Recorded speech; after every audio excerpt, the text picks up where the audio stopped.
ہے۔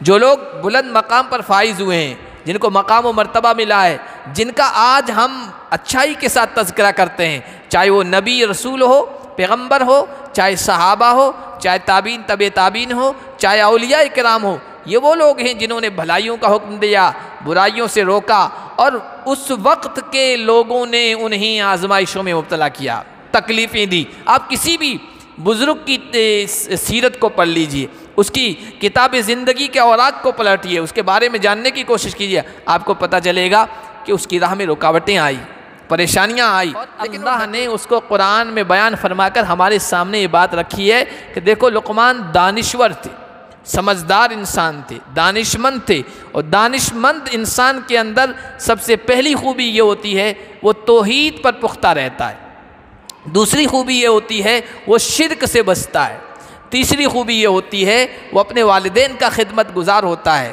چوتھی خوبی یہ ہوتی ہے وہ اللہ کو حاضر ناظر سمجھ کر زندگی گزارتا ہے، اور پانچویں خوبی یہ ہوتی ہے کہ وہ نماز کا پابند ہوتا ہے، چھٹی خوبی یہ ہوتی ہے صرف خود نماز کے پابند ہونے پر اکتفا نہیں کرتا ہے، اپنے آس پاس کے لوگوں کو بھی اچھائی کی طرف لاتا ہے، برائیوں سے روکنے کی کوشش کرتا ہے، اور ساتویں خوبی یہ ہے کہ وہ اچھے اخلاق کا حامل ہوتا ہے۔ یہ جو آخر میں جو باتیں کہی یہ اچھے اخلاق والی ہے، اچھے اخلاق سے متصف ہوتا ہے، تکبر اس میں نہیں ہوتا ہے، تواضع ہوتی ہے، نرمی سے بات کرتا ہے۔ آج کے درس کا آغاز ہم اللہ کے فضل و کرم سے سورہ لقمان کی آیت نمبر 16 سے کر رہے۔ حضرت لقمان علیہ السلام نے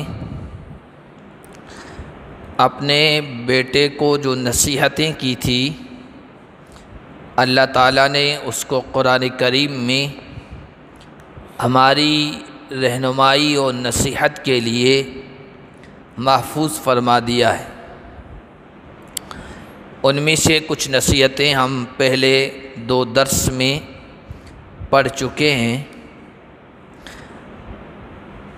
آج کے درس میں جو آیتیں ہم پڑھیں گے ان میں سب سے پہلی آیت میں اللہ تعالیٰ نے یہ بیان فرمایا ہے کہ لقمان نے اپنے بیٹے کو نصیحت کرتے ہوئے یہ کہا، اے میرے بیٹے، یہ ذہن میں رکھو، دماغ میں بٹھا لو کہ اگر رائی کے دانے کے برابر بھی کوئی چیز، چاہے وہ خیر ہو یا شر،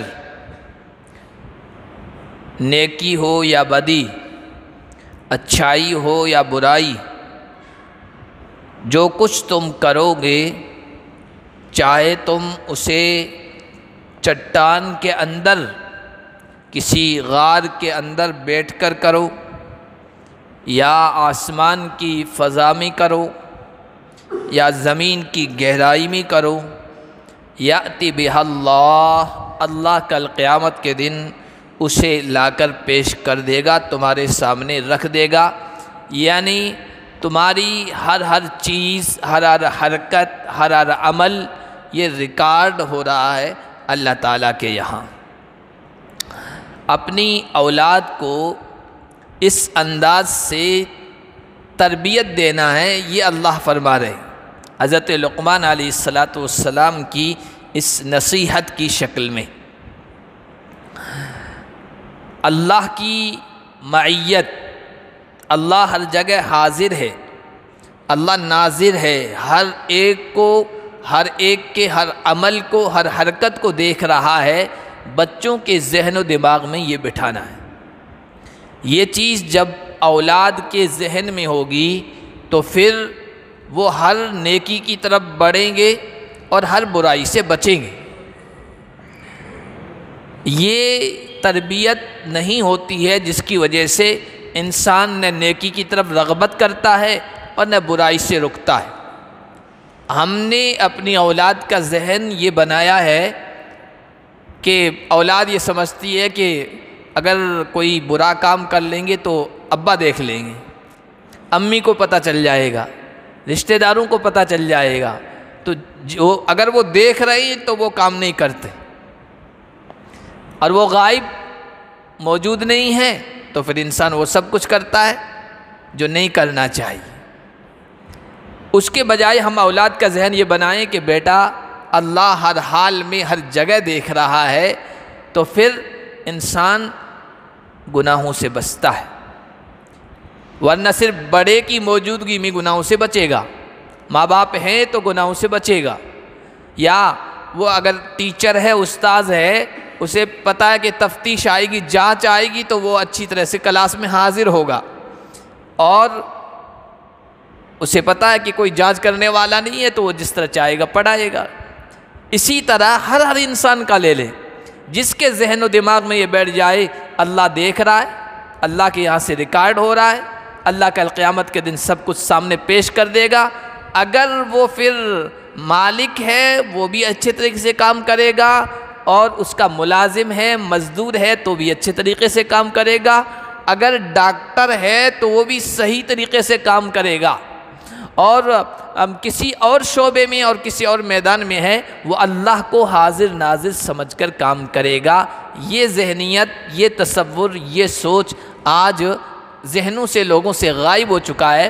اس وجہ سے جتنا بھی فساد ہے، جتنا بھی بگاڑ ہے، جتنی بھی خرابیاں ہیں، وہ اس سوچ کے نہ ہونے کی وجہ سے، اسی وجہ سے کرپشن عام ہو گیا ہے۔ کیوں کہ کوئی پوچھنے والا نہیں، کوئی دیکھنے والا نہیں، تو انسان سب کچھ کرتا ہے۔ تو یہ ذہن ہونا چاہیے اللہ دیکھ رہا ہے۔ آج کل جہاں کہیں بھی یہ لکھا ہوا ہوتا ہے نا کہ بھائی آپ کیمرے کی نگاہ میں ہیں، پھر دیکھیے کہ انسان کہ کتنے صحیح طریقے سے وہاں رہتا ہے، کوئی الٹی سیدھی حرکت نہیں کرتا ہے۔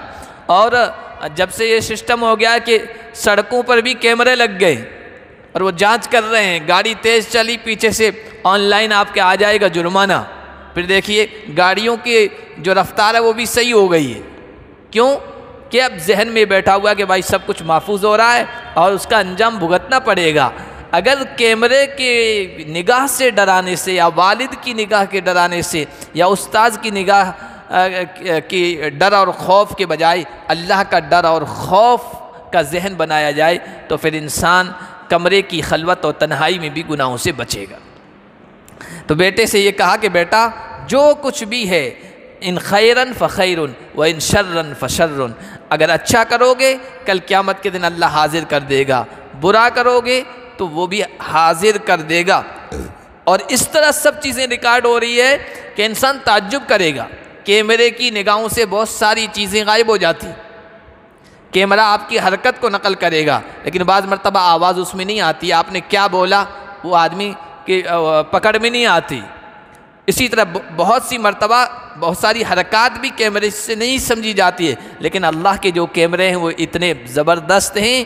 سورہ کہف میں اللہ نے فرمایا کل قیامت کے دن جب اللہ کے دربار میں مجرموں کو، گنہگاروں کو، نافرمانوں کو حاضر کیا جائے گا اور ان سے کہا جائے گا، ایک ایک چیز ان کی پیش کی جائے گی، دیکھو یہ تم نے کیا تھا، یہ تم نے کیا تھا، وہ حیرت میں پڑ جائیں گے، آنکھیں پھٹی کی پھٹی رہ جائے گی، کہیں گی ما لہذا الکتاب لا یغادر صغیرۃ ولا کبیرۃ الا احصاها، ارے اس کتاب کو کیا ہو گیا ہے، یہ کیسا ریکارڈ ہے مضبوط، نہ کوئی چھوٹی چیز چھوڑی نہ کوئی بڑی چیز چھوڑی، اس کو محفوظ کر کے رکھا ہے۔ تو بیٹا جہاں کہیں بھی رہو اللہ کو حاضر ناظر سمجھ کے رہنا، اللہ سب چیزوں کو پیش کرے گا کل قیامت کے دن۔ کیوں؟ ان اللہ لطیف خبیر، بے شک اللہ لطیف ہے۔ لطیف کے معنی آتے ہیں باریک بین، باریک سے باریک چیز کو بھی دیکھنے والا۔ اور حدیث شریف میں آیا، تفسیروں میں اس کے لکھا کہ اللہ کس اعتبار سے دیکھتا ہے، اس کو نہ تاریکی دیکھنے سے روک سکتی ہے، نہ اندھیرا روک سکتا ہے، نہ کوئی چٹان روک سکتی ہے، نہ سمندر کی گہرائی روک سکتی ہے، نہ زمین کی گہرائی روک سکتی ہے۔ اگر انتہائی کالی رات میں کالی چیونٹی ایک کالی چٹان پر چلتی ہے تو اس کے چلنے کو دیکھ رہا ہے، اور اس کی آواز جو سرسراہٹ ہے جس کو کوئی کیمرہ محفوظ نہیں کر سکتا، اللہ اس کو بھی سن رہا ہے، اتنا وہ لطیف ہے، باریک بھی ہیں، اور خبیر باخبر ہے۔ یا بنی اقم الصلاۃ، پھر آگے نصیحت کی کہ اے میرے بیٹے نماز قائم کرنا ہے، نماز کی تاکید کی ہے، نماز کی نصیحت کی ہے۔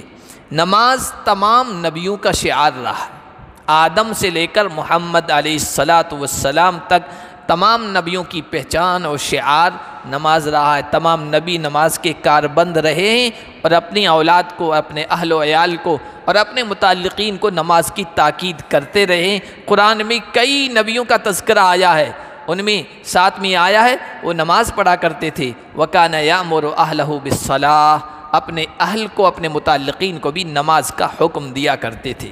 نماز یہ مومن کی معراج ہے۔ نماز نبی اکرم علیہ السلام نے فرمایا کہ یہ آنکھوں کی ٹھنڈک ہے۔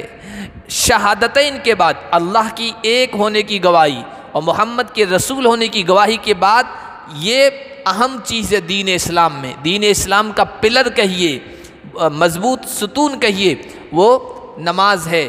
جو اس کو قائم کیا، جس نے اس کو قائم کیا، اس نے گویا اس ستون کو قائم کیا، اور جس نے نماز کو چھوڑ دیا گویا اسلام کے ستون کو ڈھا دیا۔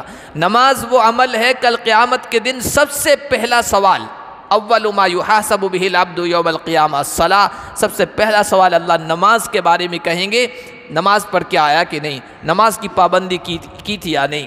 لا دین لمن لا صلاۃ لہ ولا حظ فی الاسلام لہ، جس کے اندر دینداری نہیں، جس کے اندر نماز نہیں، جس کے ہاں نماز نہیں، اس کی دینداری کا کوئی اعتبار نہیں، اور جو نماز کو چھوڑ دے اس کا اسلام میں کوئی حصہ نہیں۔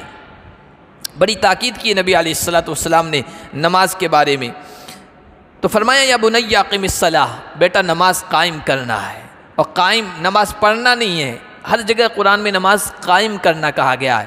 قائم میں یہ آتا ہے کہ نماز کو افضل وقت پہ پڑھیں، اس کے فرائض، اس کے واجبات، اس کی سنتوں، اس کی مستحبات، اس کے آداب کا خیال کرتے ہوئے پڑھنا ہے، اور پابندی سے پڑھنا ہے۔ ایسا نہیں چند دن پڑھ لیا پھر چھوڑ دی، پھر چند دن پڑھ لیا، کچھ نمازیں پڑھ لی کچھ چھوڑ دی۔ اقامت صلاۃ میں سب چیزیں شامل ہیں، نماز قائم کرنا ہے۔ حضرت عمر ابن خطاب رضی اللہ تعالیٰ عنہ کا قول موطا امام مالک جو حدیث کی سب سے پہلی کتاب ہے اس میں نقل کیا گیا، انہوں نے اپنے کارندوں سے تاکیدی طور پر آرڈر جاری کیا تھا کہ ان اہم امورکم عندی الصلاۃ، میرے نزدیک تمہارے کاموں میں سب سے اہم کام نماز ہے۔ جو نماز کی پابندی کرے گا دین کے وہ دوسرے کاموں کی بھی پابندی کرے گا۔ ومن ضیعھا، اور جو نماز کو ضائع کرے گا فہو اضیع لمن سواہا، تو وہ دوسری چیزوں کو تو اور زیادہ ضائع کرے گا۔ وَأْمُرْ بِالْمَعْرُوفِ وَانْهَ عَنِ الْمُنْكَرِ، بیٹا نماز قائم کرنا ہے اور بھلائیوں کا حکم کرنا ہے اور برائیوں سے روکنا ہے۔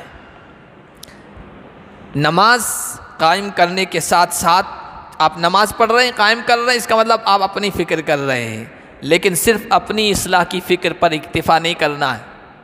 اس لیے کہ صرف اپنے آپ کی فکر کریں گے، ماحول تو پورا خراب ہے، ماحول تو پورا بے نمازیوں کا ہے، تو پھر انسان ماحول سے متاثر ہوتا ہے۔ جیسا ماحول ہوتا ہے آہستہ آہستہ ماحول کا اثر پڑتا ہے۔ اس لیے کہا گیا کہ اپنی فکر کے ساتھ ساتھ اور لوگوں کی بھی فکر کرنا ہے، آس پاس کے ماحول کو بھی ٹھیک کرنا ہے، خود بھی نماز پڑھنا ہے، دوسرے لوگوں کو بھی نماز کی ترغیب دینا ہے۔ اللہ تعالیٰ نے ایمان والوں کی کامیابی نماز میں رکھی ہے، دنیا کی بھی اور آخرت کی بھی۔ ایک بہت اہم بات میں نے پڑھی، یہودیوں کا اسرائیل کا جو ڈیفنس منسٹر تھا 1948 میں، اس کی بات، اس نے چونکہ فلسطینیوں سے اور اسرائیلیوں سے آپس میں ٹکراؤ چلتا رہتا ہے، تو اس نے کچھ فلسطینی نوجوانوں سے کہا تھا کہ تم ہم سے نہیں جیت سکتے ہو، ایک ہی شکل میں تم ہم پر فتح پا سکتے ہو، جیت سکتے ہو، وہ یہ کہ جب تمہارے نمازیوں کی تعداد جمعہ میں جتنی ہوتی ہے، فجر میں بھی جس دن اتنی ہو جائے گی، اس دن تمہاری اللہ کی طرف سے مدد ہوگی اور کامیابی کا فیصلہ ہو جائے گا۔ جمعہ کی تعداد فجر میں بھی آنے لگ جائے، اس وقت تک، اس سے پہلے کوئی کامیابی تمہارے لیے نہیں ہے۔ 1948 میں اس نے یہ جملہ کہا تھا۔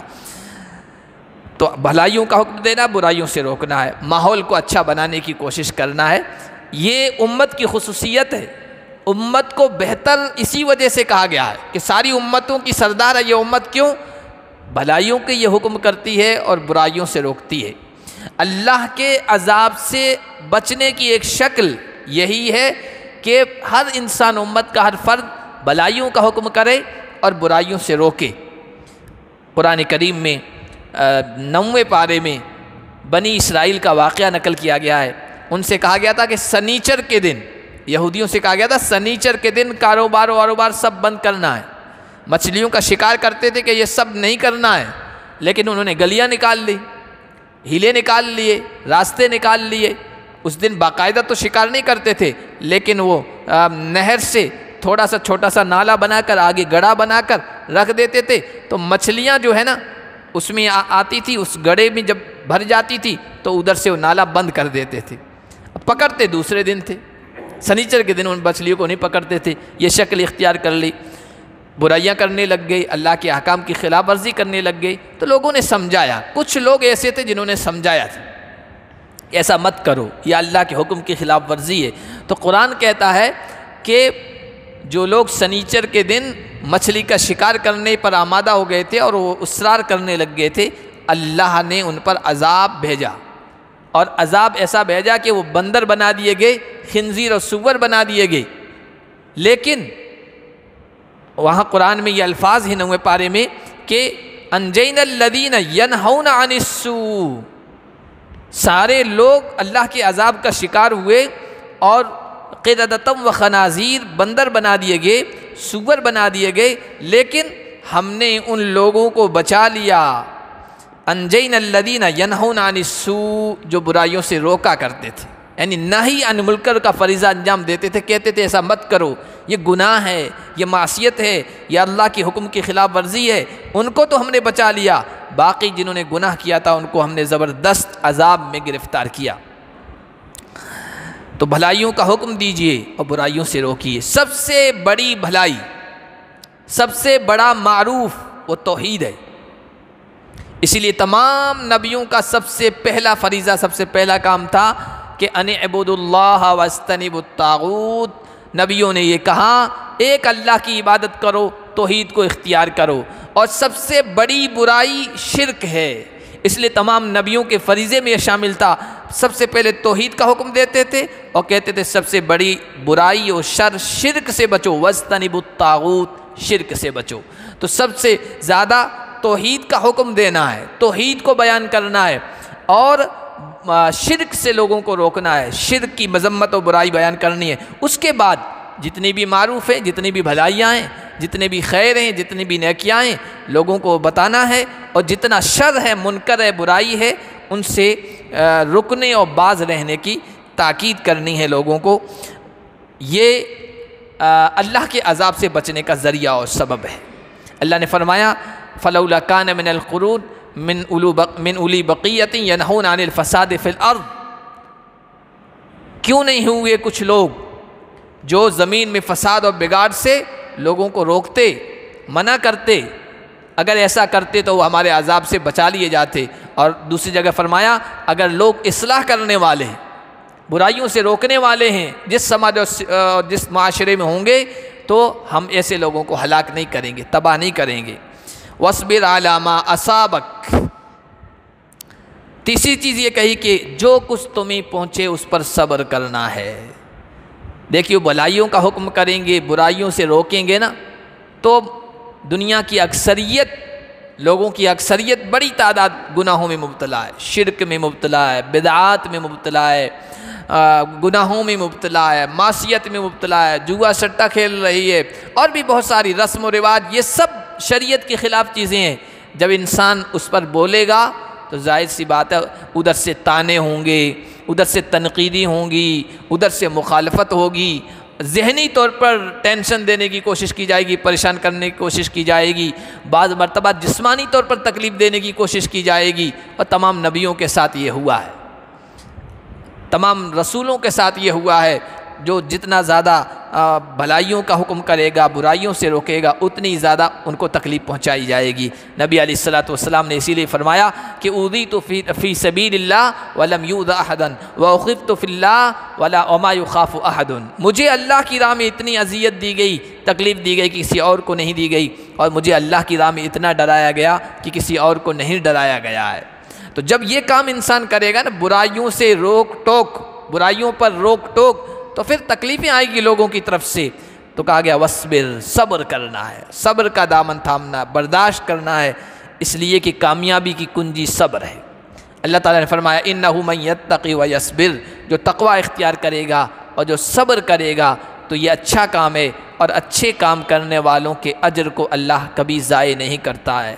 جو لوگ بلند مقام پر فائز ہوئے ہیں، جن کو مقام و مرتبہ ملا ہے، جن کا آج ہم اچھائی کے ساتھ تذکرہ کرتے ہیں، چاہے وہ نبی رسول ہو، پیغمبر ہو، چاہے صحابہ ہو، چاہے تابعین طبع تابعین ہو، چاہے اولیاء کرام ہو، یہ وہ لوگ ہیں جنہوں نے بھلائیوں کا حکم دیا، برائیوں سے روکا، اور اس وقت کے لوگوں نے انہیں آزمائشوں میں مبتلا کیا، تکلیفیں دی۔ آپ کسی بھی بزرگ کی سیرت کو پڑھ لیجئے، اس کی کتاب زندگی کے اوراق کو پلٹیے، اس کے بارے میں جاننے کی کوشش کیجیے، آپ کو پتہ چلے گا کہ اس کی راہ میں رکاوٹیں آئی، پریشانیاں آئی، لیکن وہ ڈٹے رہے۔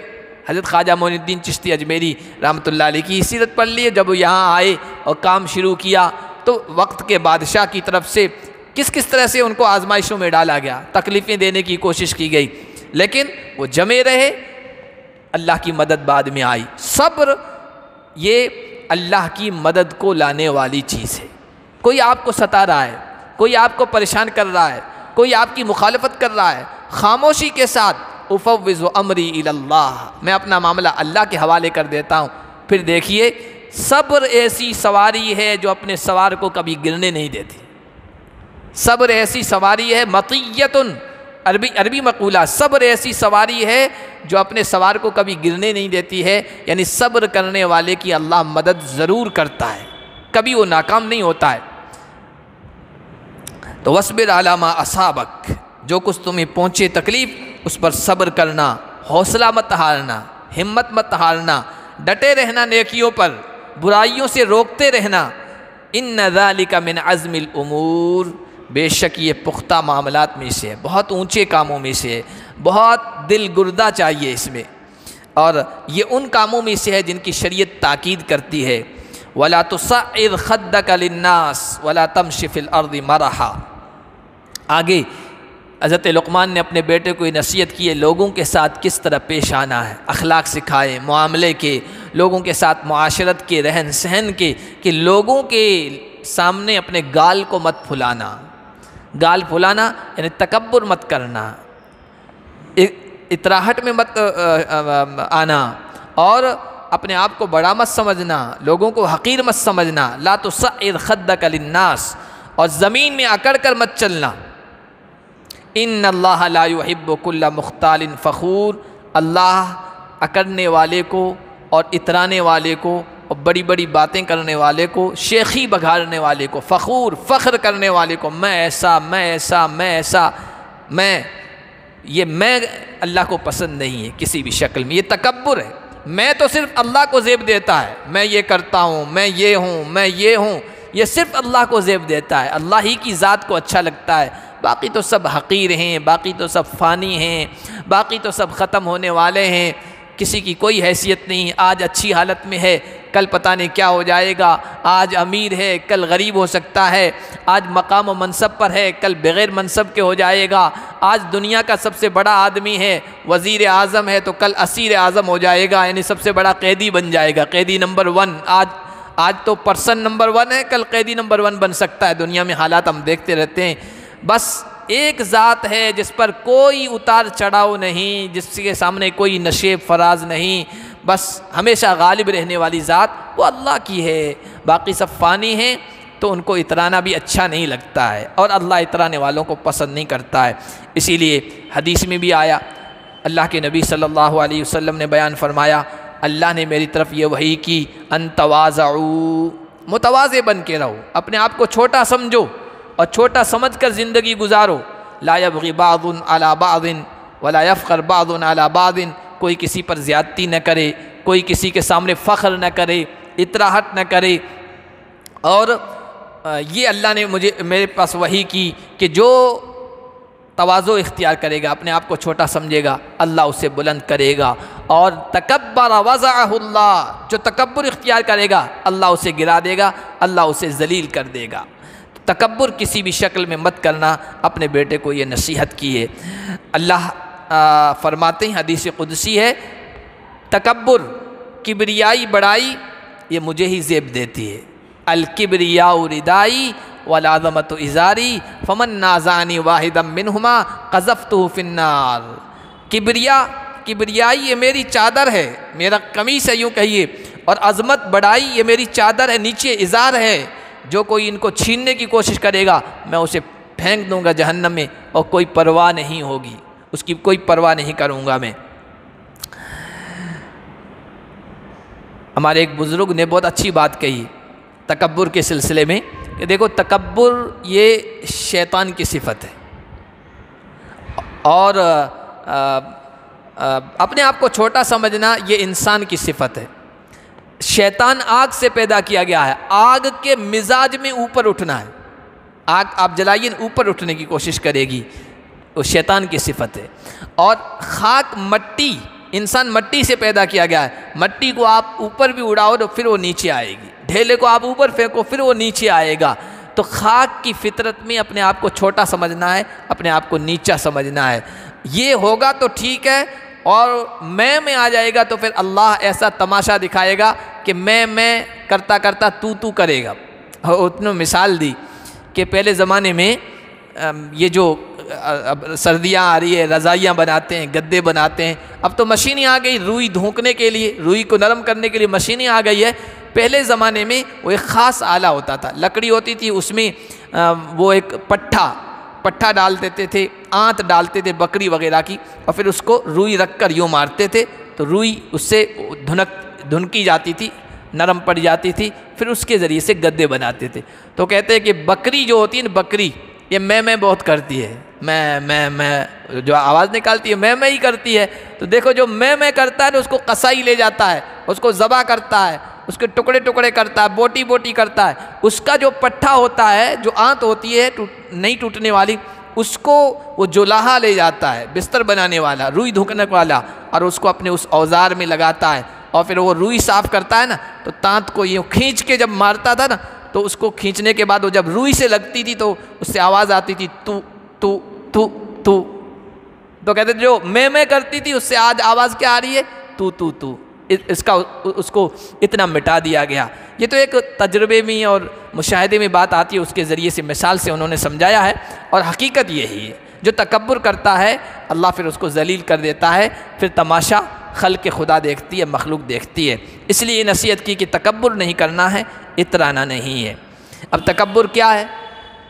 اللہ کے نبی نے تکبر سے منع کیا کہ تکبر نہیں کرنا ہے، تو ایک صحابی کھڑے ہو گئے کہ یا رسول اللہ، ایک آدمی ہے اچھا لباس پہنتا ہے، اس کو اچھا لگتا ہے، اور جوتا اچھا پہنتا ہے وہ بھی اس کو اچھا لگتا ہے، کہیں یہ تکبر میں تو نہیں ہے؟ تو حضور نے کہا نہیں، اللہ خوبصورت ہے، خوبصورتی کو پسند کرتا ہے۔ اگر کوئی خوبصورت لباس پہن رہا ہے، چیز پہن رہا ہے، کوئی بات نہیں، لیکن دو چیزیں نہیں پیدا ہونا چاہیے، الکبر بطر الحق وغمت الناس۔ تکبر یہ ہے حق بات تمہارے سامنے آئے، تم اپنے آپ کو بڑا سمجھ کر اس کو قبول نہ کرو، ٹھکرا دو، اور دوسرا لوگوں کو حقیر سمجھو کہ میرے پاس تو یہ ہے، اس کے پاس یہ ہے نہیں، میرے پاس اتنی اچھی یہ چیز ہے، اس کے پاس ہے نہیں۔ ان اچھی چیزوں کو جیسے دوسروں کو حقیر سمجھنے لگ جاؤ تو پھر سمجھ لو تم میں تکبر آ گیا ہے۔ وقصد فی مشیک، چلنے میں میانہ روی اختیار کرو، نہ بہت زیادہ تیز نہ آہستہ آہستہ۔ تیز چلنا بھی اچھا نہیں ہے، آہستہ آہستہ بالکل مردہ سا بیمار سا انسان بن کے رہے اس طرح چلے، یہ بھی ٹھیک نہیں ہے۔ حضرت عمر بن خطاب رضی اللہ تعالیٰ عنہ نے ایک نوجوان کو دیکھا، ہٹا کٹا نوجوان ہے، لیکن صوفیت، بزرگی، نیکی اس پر غالب آئی، وہ ایسے چل رہا ہے جیسے بوڑھا، ہاتھ میں تسبیح لیے ہوئے بس یوں چل رہا ہے، کمزور سا۔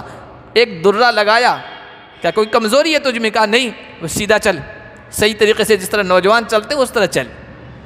تو یہ نہ زیادہ تیز چلنا چاہیے اور نہ کمزوری دکھانی چاہیے، میانہ روی اختیار کرنی چاہیے۔ وغضض من صوتک، آخری نصیحت کی، بیٹا اپنی آواز کو پست رکھنا، زیادہ بلند نہیں کرنا ہے، اس لیے کہ جب انسان زیادہ چیختا چلاتا ہے نا تو اس کی آواز بے ڈھنگی ہو جاتی ہے، بے سری ہو جاتی ہے۔ یہ تقریر کرنے والوں میں جو زیادہ چلاتے ہیں نا، کبھی دیکھو نا، کبھی کبھی ان کی آواز ایسے لگتا ہے کہ ایسی بے سری ہو، بے ڈھنگی، چہرہ بھی بے ڈھنگا ہو جاتا ہے، آواز بھی بے ڈھنگی ہو جاتی ہے۔ خواہ مخواہ چلانے سے کیا مطلب؟ جتنا مجمع ہے اتنی ہی بات کرو۔ اب ایک تو مائک لگے ہوئے، ڈی جے والے مائک، ایکو ساؤنڈ والے، پھر یہ کہ اتنا چلا رہے ہیں اور شکل کیسی ہو جاتی ہے۔ شریعت میں یہ مطلوب نہیں ہے۔